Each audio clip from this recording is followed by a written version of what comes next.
Hello दोस्तों, आप सभी का स्वागत है मेरा यूट्यूब चैनल सुबह स्टडी पे। तो चलिए शुरू करते हैं आज की क्लास। आज हम लोग पढ़ेंगे जो एडिटोरिया का 7500 प्लस MCQ जीके जीएस है, उसका ये डिस्कशन सेट रहेगा 80। तो चलिए देखते हैं।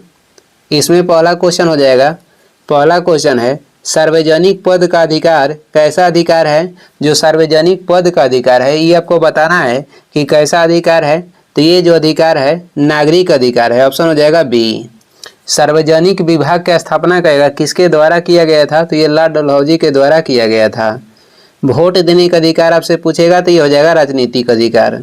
2 नंबर हो जाएगा, विदेश भेजे जाने वाले विभिन्न संसदीय प्रतिनिधि मंडलों के लिए व्यक्तियों का नामांकन निम्नलिखित में से कौन करता है।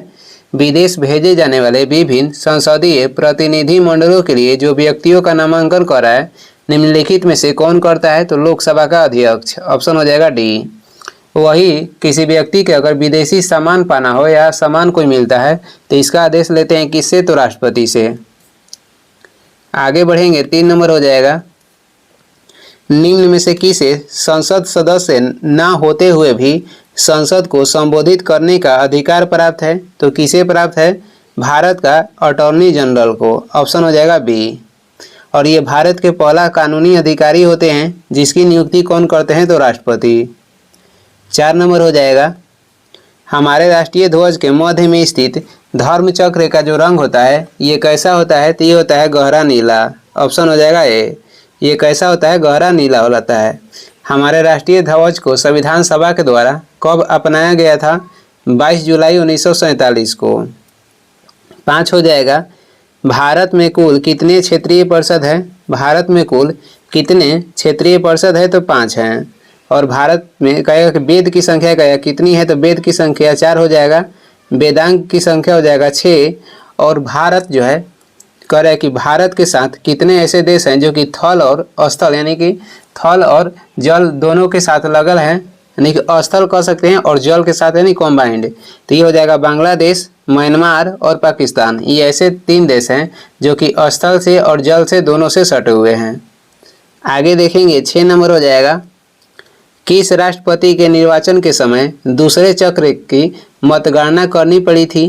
किस राष्ट्रपति के निर्वाचन के समय दूसरे चक्र की मतगणना करना पड़ी थी। तो ये हो जाएगा बीबी गिरी। बीबी गिरी के समय। और बीबी गिरी जो थे ये प्रथम कार्यवाहक राष्ट्रपति बने थे। और वही आपसे पूछेगा कि प्रथम कार्यवाहक प्रधानमंत्री कौन बने थे। तो गुलजारीलाल नंदा। निर्विरोध चुने गए प्रथम राष्ट्रपति कौन है। तो नीलम संजीव रेड्डी। 7 नंबर हो जाएगा, निम्न में से कौन संघ सूची के अंतर्गत नहीं आता है। संघ सूची के अंतर्गत नहीं आता है लोक स्वास्थ्य। ये आता है राज्य सूची के अंतर्गत। वर्तमान में जो राज्य सूची है इसमें 61 विषय है। संघ सूची में कितना है। तो 100 है। समवर्ती सूची में वर्तमान में 52 विषय है। पहले समवर्ती सूची में कितना विषय था। 47। 5 नया जुड़ा गया है इसमें, तब हो गया है कितना। तो 52। और जो 5 जोड़ा गया है ये निकला है किससे। तो राज्य सूची से। राज्य सूची में पहले 66 विषय था।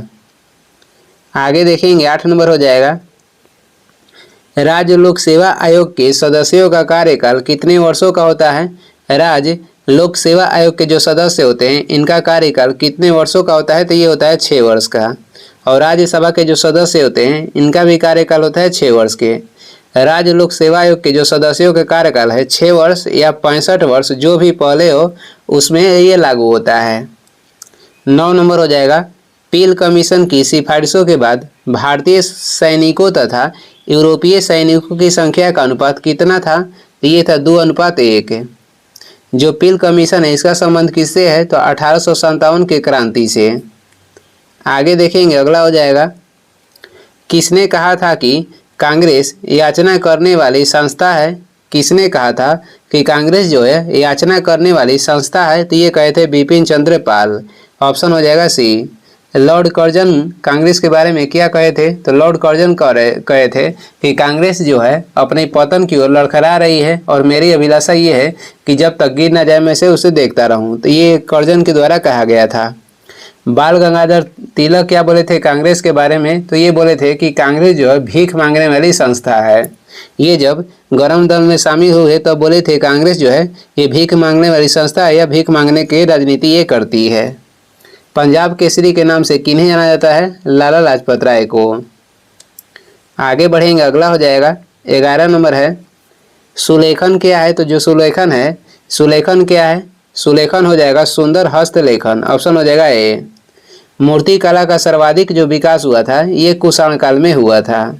12 नंबर हो जाएगा सिंधु घाटी सभ्यता के दौरान अग्निकुंड का साक्ष्य किस स्थान से प्राप्त हुआ है? जो अग्निकुंड है ये प्राप्त हुआ है कालीबंगा से। ऑप्शन हो जाएगा बी। और ये स्थित है कहाँ पे? तो राजस्थान में। यहाँ से जुता हुआ खेत के साक्ष्य भी प्राप्त हुए हैं। मिट्टी के बने हल कहाँ से प्राप्त हुए हैं? तो बनवाली से, और ये हरियाणा में है। मोहनजोदाड़ो और हड़प्पा को किसने जुड़वा राजधानी कहा था? तो ये कहे थे पिगट। मेकअप के जो सामान मिले हैं ये चन्हुद्रों से मिले हैं। आगे देखेंगे 13 नंबर हो जाएगा कठोपनिषद किस वेद का उपनिषद है?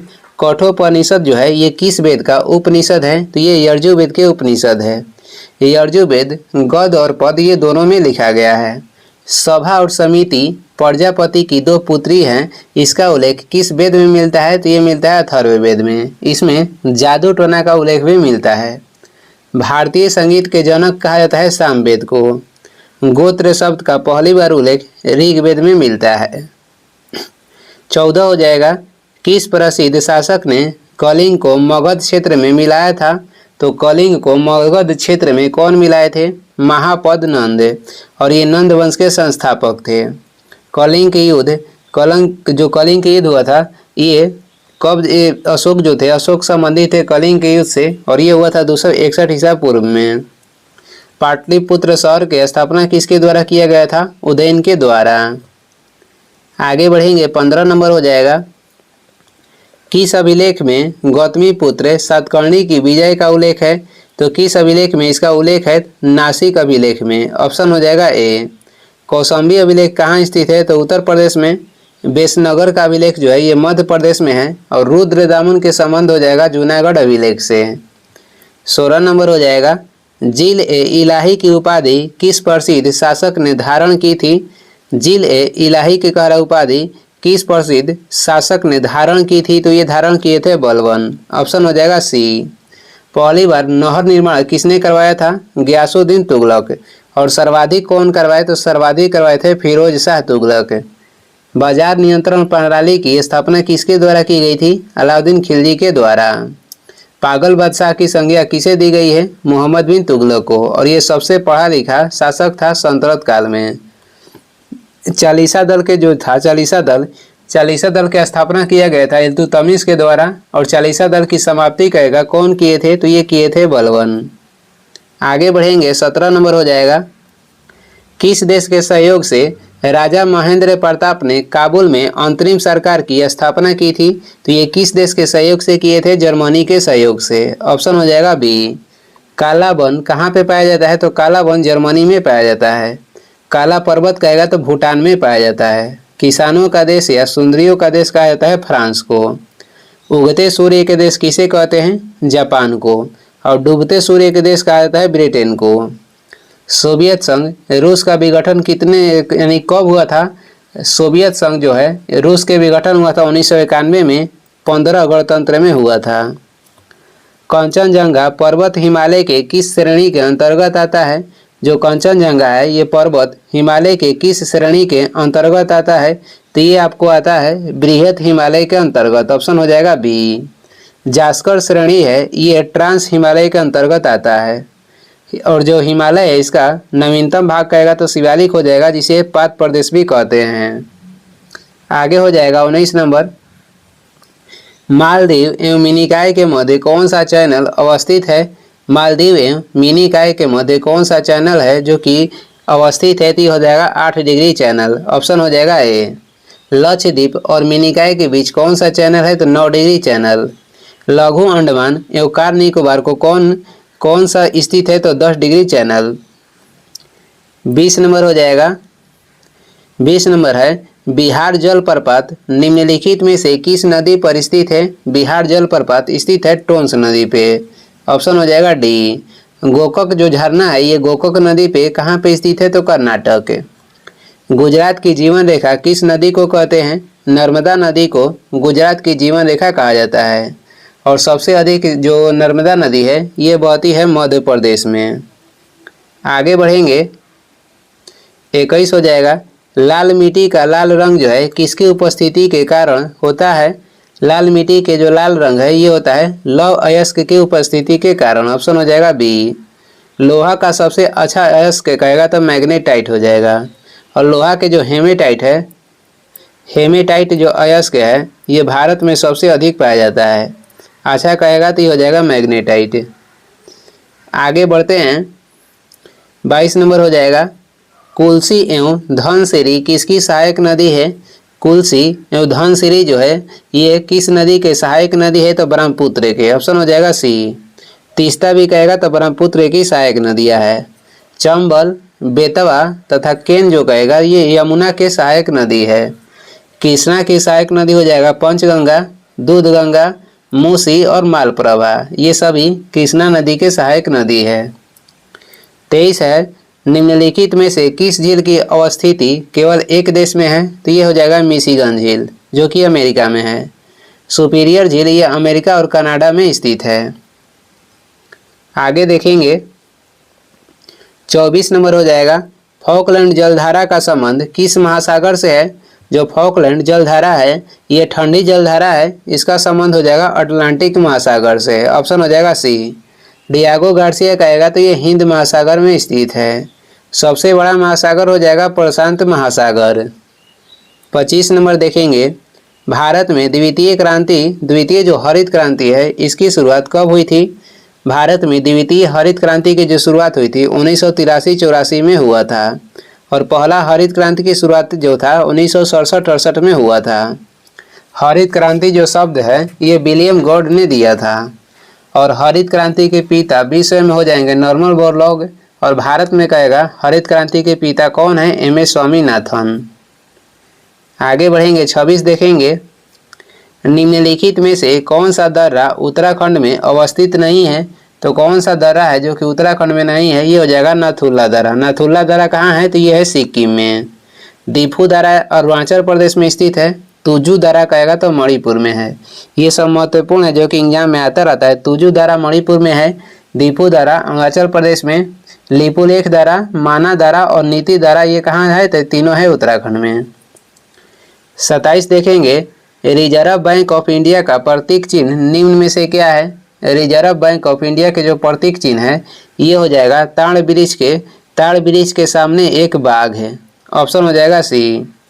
आरबीआई के गठन जो हुआ था 1 अप्रैल 1935 में हुआ था और इसका राष्ट्रीयकरण 1 जनवरी 1949 में किया गया था। इसके जो पहला आरबीआई के गवर्नर कौन थे? ओसबर्न स्मिथ।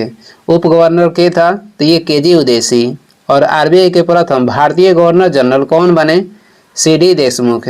जब आरबीआई के गठन हुआ था उस समय आरबीआई की पूंजी थी 5 करोड़। आगे बढ़ते हैं, नगद आरक्षित अनुपात तथा खुले बाजार की संक्रियाओं में विचरण किसके साधन है? तो ये किसके साधन है? मौद्रिक नीति का। ऑप्शन हो जाएगा डी। 29 नंबर हो जाएगा, अन्नपूर्णा योजना की शुरुआत किस वर्ष की गई थी? अन्नपूर्णा योजना की शुरुआत हुआ था 2000 ईस्वी में। WWW के गठन हुआ था 1989 में। भारत में इंटरनेट की शुरुआत कहेगा तो 1995 में हुई थी। डायरेक्ट टू होम यानी डीटीएच की शुरुआत भारत में 2004 में हुई थी। 30 नंबर हो जाएगा, वाई के अलग समिति का संबंध किससे है? वाई के अलग समिति के संबंध कहेगा गरीबी से हो जाएगा। ऑप्शन हो जाएगा सी। भगवती समिति के संबंध किससे है? बेरोजगारी से। एम एस स्वामीनाथन समिति के संबंध कहेगा तो ये हो जाएगा जनसंख्या नियंत्रण से। 31 नंबर है, किस प्रधानमंत्री के कार्यकाल के दौरान 14 प्रमुख व्यावसायिक बैंकों का राष्ट्रीयकरण किया गया था? तो उस समय कौन प्रधानमंत्री थे? तो इंदिरा गांधी थी। ऑप्शन हो जाएगा बी। इंदिरा गांधी पहली बार प्रधानमंत्री बनी थी 1966 में। और दूसरी बार जो 6 बैंक के राष्ट्रीयकरण हुआ था 1980 में, उस समय भी प्रधानमंत्री इंदिरा गांधी थी। ये दूसरा कार्यकाल के दौरान बनी थी। पहली 14 बैंकों के जो राष्ट्रीयकरण हुआ था 1969 में हुआ था। इसके बाद 6 बैंकों के राष्ट्रीयकरण हुआ था 1980 में। भारत के ऐसे 3 प्रधानमंत्री हुए जिनका मृत्यु जो हुआ था कार्यकाल के दौरान हुई थी। और ये हो जाएंगे जवाहरलाल नेहरू, इंदिरा गांधी तथा लाल बहादुर शास्त्री। आगे देखेंगे प्लानिंग एंड दी पुअर पुस्तक का संबंध किससे है। प्लानिंग एंड दी पुअर पुस्तक है इसका संबंध हो जाएगा B.S. मिन्हास से, यानी B.S. मिन्हास के द्वारा यह लिखा गया है। द वेल्थ ऑफ नेशन पुस्तक के लेखक हो जाएंगे Adam Smith. The wealth of nation. The poverty on British rule in India पुस्तक के लेखक दादा भाई नौरोजी हैं। विश्व विरासत संधि पर भारत ने किस वर्ष हस्ताक्षर किया। तो भारत ने हस्ताक्षर किया था 1976 ईस्वी में। ऑप्शन हो जाएगा डी। BSF के गठन कब हुआ था 1965 में। विश्व विरासत दिवस मनाया जाता है 18 अप्रैल को। वही कहेगा कि BSO यानी कि भारतीय सीमा संगठन की स्थापना कब हुआ था तो 1960 में। आगे बढ़ेंगे 34 नंबर हो जाएगा निम्न में से किसका संबंध ग्रीन हाउस गैसों के उत्सर्जन में कटौती से है। ये हो जाएगा क्योटो प्रोटोकॉल। क्योटो प्रोटोकॉल जो संधि हुआ था जापान में हुआ था 1997 में और ये CO2 को कम करने के लिए किया गया था। ओजोन परत के संरक्षण के लिए मॉन्ट्रियल प्रोटोकॉल किया गया था। कहाँ पे तो कनाडा में 1987 में। आगे देखेंगे अगला क्वेश्चन हो जाएगा 35 नंबर है भारत में गुणवत्ता के दृष्टिकोण से एगमार्क एक्ट कब लागू किया गया था। तो ये एगमार्क जो एक्ट है ये लागू किया गया था 1937 में और ये इसका मुख्यालय कहाँ पे है तो नागपुर में। कैबिनेट मिशन के गठन 1946 में हुआ था। LIC गठन हुआ था 1956 में और RBI के राष्ट्रीयकरण जो हुआ था 1 जनवरी 1949 में हुआ था। आगे बढ़ते हैं अगला हो जाएगा दो निकायों के बीच ऊष्मा के प्रवाह की दिशा किस पर निर्भर करती है। तो दो निकायों के बीच जो ऊष्मा के प्रवाह की दिशा है ये किस पे निर्भर करती है उनके अपने तापमान पर निर्भर करते हैं। ऑप्शन हो जाएगा ए। और ये ट्रांसफर किधर होता है अधिक जिसमें ऊष्मा होता है उससे कम ऊष्मा वाले पदार्थ में ऊष्मा के ट्रांसफर होता है। आगे देखेंगे 37 हो जाएगा ध्वनि ऊर्जा का विद्युत ऊर्जा में परिवर्तन किसके माध्यम से होता है। ध्वनि ऊर्जा का विद्युत ऊर्जा में परिवर्तन होता है माइक्रोफोन के द्वारा। ऑप्शन हो जाएगा सी। और इसके उल्टा होता है लाउड स्पीकर। ये विद्युत ऊर्जा को ध्वनि ऊर्जा में बदलता है। ध्वनि के चाल किस पर निर्भर करता है तो माध्यम के प्रत्यस्तता तथा उसके घनत्व पर।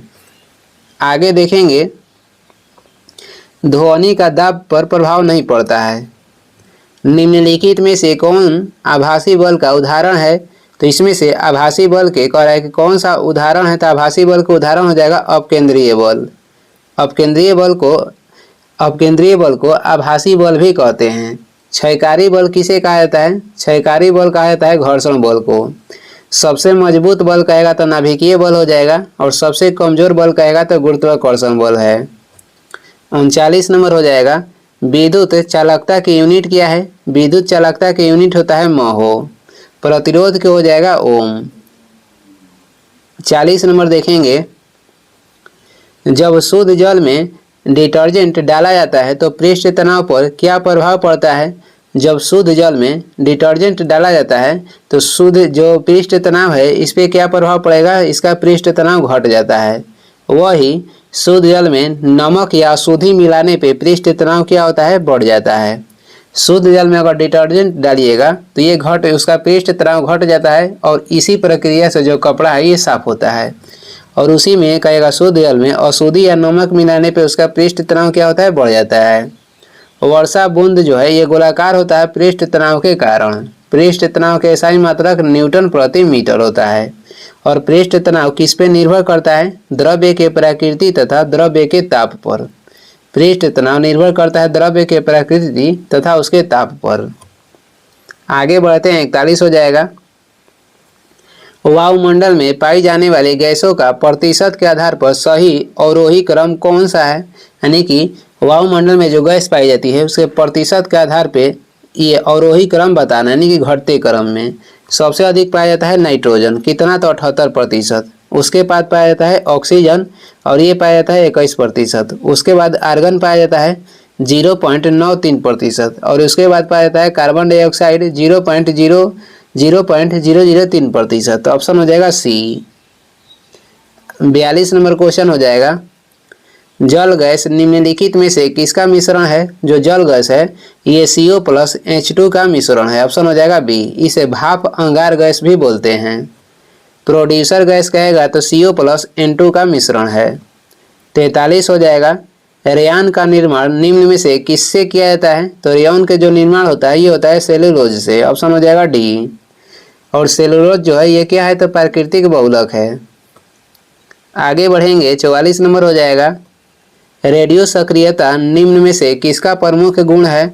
रेडियो सक्रियता जो है निम्न में से किसका प्रमुख गुण है? तो ये नाभिक का प्रमुख गुण है। रेडियो सक्रियता की खोज किसके द्वारा किया गया था? हेनरी बैकुलर के द्वारा। न्यूट्रॉन के खोज कौन किए थे? James Chadwick. इलेक्ट्रॉन के किए थे जे थॉमसन। प्रोटॉन के खोज किसके द्वारा की गई थी? गोल्डस्टीन के द्वारा। 45 हो जाएगा। वनस्पति घी के औद्योगिक उत्पादन में कौन सी विधि का प्रयोग में लाई जाती है? वनस्पति घी के औद्योगिक उत्पादन में कौन सी विधि प्रयोग में लाई जाती है? तो ये अपचयन विधि। ऑप्शन हो जाएगा बी। कौन सी विधि? तो अपचयन विधि। और वनस्पति घी के हाइड्रोजनीकरण में किस तत्व का प्रयोग करते हैं? निकेल तत्व का। ऑक्सीकरण में क्या होता है? तो इलेक्ट्रॉन की हानि होती है और अवकरण में इलेक्ट्रॉन के लाभ होता है। आगे बढ़ेंगे, अगला हो जाएगा 46 नंबर है। निम्नलिखित में से किस विटामिन का संश्लेषण यकृत द्वारा किया जा सकता है? तो ये विटामिन हो जाएगा ए। और एकमात्र विटामिन डी है जो कि हार्मोन के रूप में भी पाया जाता है। विटामिन ए क्या विटामिन जो ई है इसका रासायनिक नाम होता है टेकोफेरॉल। और इसके कमी के कारण मानव शरीर में जनन क्षमता में कमी आ जाती है। 47 है। भ्रूण की अपरा कोशिका किसमें सहायक होती है? भ्रूण की अपरा कोशिका किसमें सहायक होती है? तो आपको बताना है किसमें सहायक होती है। तो ये होती है उत्सर्जन में। ऑप्शन हो जाएगा सी। जो श्वसन है ये ऊष्माक्षेपी अभिक्रिया है। और जो भोजन के पाचन होता है ये कहाँ पे होता है? ये होता है छोटी आंत में। आगे बढ़ेंगे, सार्वत्रिक रक्तदाता वे लोग हैं जिनका रुधिर वर्ग होता है। सार्वत्रिक रक्तदाता वे लोग हैं जिनकी रुधिर वर्ग होता है ओ। आदाता कहेगा तो ये AB रक्त समूह वाले जो व्यक्ति होते हैं ये रक्त ये हो जाएंगे आदाता, यानी कि रक्तदाता नहीं आदाता। किस में कोई भी एंटीजन नहीं पाया जाता है, यानी किस जो रक्त समूह है उसमें कोई भी एंटीजन नहीं पाया जाता है। तो ओ में कोई भी एंटीजन नहीं पाया जाता है और AB रक्त समूह में कोई भी एंटीबॉडी नहीं पाया जाता है। 49 हो जाएगा। गुणसूत्रों में होते हैं। गुणसूत्रों ये किसके मिलकर बना होता है? तो DNA तथा प्रोटीन का। ऑप्शन हो जाएगा सी। गुणसूत्र की खोज किसके द्वारा किया गया था? स्टार्सबर्गर के द्वारा गुणसूत्र की खोज की गई थी।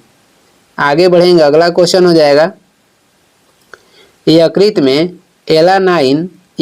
एलानाइन ग्लूकोज उत्पन्न करने के लिए पाइरूवेट में परिवर्तन हो सकता है। इस अभिक्रिया को क्या कहा जाता है? तो इस अभिक्रिया को आपको बताना है कि क्या कहा जाता है? ग्लूकोनीमोजेनेसिस। ग्लूकोनीमोजेनेसिस इसे कहा जाता है, ग्लूकोनीमोजेनेसिस। आगे कुछ ऑनलाइन महत्वपूर्ण क्वेश्चन ये देख लेते हैं। किसके समय भारत में विधवा पुनः विवाह अधिनियम को लागू किया गया? तो विधवा पुनः विवाह अधिनियम जो है लागू किया गया था लॉर्ड कैनिंग के समय। कब? तो 1856 में। लॉर्ड कैनिंग के बारे में अब हम लोग पढ़ेंगे। इसने भारत शासन अधिनियम 1858 के अंतर्गत मुगल सम्राट के पद को समाप्त किया। कौन किए थे? तो लॉर्ड कैनिंग। इसी के शासनकाल में 1857 का विद्रोह भी हुआ था। इसी के समय भारतीय दंड संहिता 1858 को बनाया गया तथा इसे 1859 में लागू भी किया गया। आगे देखेंगे, इसी के समय भारत में महालेखा परीक्षक पद का सृजन किया गया। इसका शासनकाल यानी कि लॉर्ड कैनिंग के जो शासनकाल था 1856 से लेकर 1862 तक था। प्रसिद्ध बहावी आंदोलन का दमन किया गया था। तो लॉर्ड एल्गिन के द्वारा प्रसिद्ध बहावी आंदोलन का दमन किया गया था। भारत में पहली जनगणना जो था 1872 में हुआ था और ये किसके शासनकाल में हुई थी? लॉर्ड मेयो के शासनकाल में हुई थी। इसने 1872 में कृषि विभाग की स्थापना भी की थी। आगे देखेंगे, किसके शासनकाल में रिचर्ड स्ट्रेची की अध्यक्षता में अकाल आयोग की नियुक्ति की गई थी? लॉर्ड लिटन के कार्यकाल में। रिचर्ड स्ट्रेची की अध्यक्षता में अकाल आयोग की नियुक्ति जो की गई थी, ये लॉर्ड लिटन के शासनकाल था। आगे बढ़ते हैं, इसने यानी कि अब हम लोग पढ़ेंगे लॉर्ड लिटन के बारे में। इसने वर्नाक्यूलर प्रेस एक्ट को लागू किया था 1878 में। वर्नाक्यूलर प्रेस एक्ट का समर्थन जो था ये कौन सी पत्रिका ने की थी? पायनियर पत्रिका ने वर्नाक्यूलर प्रेस एक्ट का समर्थन किया था। इसी के समय ब्रिटेन की महारानी विक्टोरिया को कैसर ए हिंद की उपाधि से सम्मानित किया गया था 1 जनवरी 1877 को। इसी की शासनकाल में सिविल सेवा परीक्षाओं में प्रवेश की अधिकतम आयु को घटाकर 21 वर्ष से 19 वर्ष कर दिया गया था। आगे हम लोग देखेंगे, भारत में स्थानीय स्वशासन का जनक कहा जाता है तो लॉर्ड रिपन को। अब हम लोग आगे जो पढ़ेंगे लॉर्ड रिपन के बारे में पढ़ेंगे। इसने वर्नाक्यूलर प्रेस एक्ट को निरस्त किया कब? तो 1882 में। यहाँ से याद रखिएगा, जो कि वर्नाक्यूलर प्रेस एक्ट था ये लॉर्ड लिटन ने लागू किया था 1878 में, जिसे समाप्त किया था लॉर्ड रिपन 1882 में। इसके शासनकाल में ही पहली बार नियमित जनगणना की गई थी 1881 में। इसने पुनः सिविल परीक्षा में प्रवेश की जो आयु बढ़ाकर 19 से 21 वर्ष कर दिया था, जो लिटन घटाया था, और ये है अपने शासनकाल में रिपन तो ये बढ़ा दिया। इसके शासनकाल में ही प्रथम कारखाना अधिनियम को पारित किया गया था 1881 में। आगे बढ़ेंगे, आगे हो जाएगा। इसने 1882 में शैक्षणिक सुधार हेतु विलियम हंटर की अध्यक्षता में एक समिति का गठन किया। फ्लोरेंस नाइटिंगेल ने रिपन को भारत के उदारक कहकर संबोधित किया था। दूसरा कारखाना अधिनियम को लागू किया गया कब? तो 1891 में। उस समय शासनकाल था लॉर्ड लैंसडाउन का। दूसरा कारखाना अधिनियम कब लागू किया गया था? 1891 में, लॉर्ड लैंसडाउन के शासनकाल में। पहला हुआ था रिपन के कार्यकाल में 1881 में। आगे बढ़ते हैं, अगला क्वेश्चन हो जाएगा, बंगाल विभाजन की घोषणा हुई थी तो बंगाल विभाजन की घोषणा 19 जुलाई 1905 को हुआ था लॉर्ड कर्जन के समय। कर्जन के शासनकाल में ही भारतीय विश्वविद्यालय अधिनियम को पारित किया गया था, और इसने 1904 में प्राचीन स्मारक अधिनियम को भी पारित किया था। और भारतीय जो विश्वविद्यालय अधिनियम पारित हुआ था ये भी 1904 में हुआ था। आगे बढ़ते हैं, अगला क्वेश्चन हो जाएगा, मुसलमानों के लिए पृथक निर्वाचक व्यवस्था हेतु मार्ले मिंटो एक्ट को पारित किया गया तो ये 1909 में पारित किया गया था लॉर्ड मिंटो द्वितीय के समय। लॉर्ड मिंटो द्वितीय के समय ही कांग्रेस के सूरत अधिवेशन में कांग्रेस का विभाजन हुआ था कब? तो 1907 में। 12 दिसंबर 1911 में प्रसिद्ध दिल्ली दरबार का आयोजन किया गया था तो लॉर्ड हार्डिंग द्वितीय के समय किया गया था। आगे बढ़ेंगे, लॉर्ड हार्डिंग द्वितीय के समय ही बंगाल विभाजन को रद्द किया गया कब? तो 1911 में। एवं भारत की राजधानी को कोलकाता से दिल्ली स्थानांतरित किया गया। वर्ष 1912 में दिल्ली भारत की राजधानी बनी। लॉर्ड हार्डिंग द्वितीय को 1916 में बनारस हिंदू विश्वविद्यालय का कुलाधिपति नियुक्त भी किया गया। और ये इस वीडियो के लास्ट क्वेश्चन है। वीडियो को लास्ट तक देखने के लिए धन्यवाद। वीडियो पसंद आ रहा है तो लाइक कर दें, चैनल पर नए हैं तो सब्सक्राइब कर दें। कुछ सुझाव या सलाह देना है तो कमेंट करके ज़रूर बताएं। Thank you.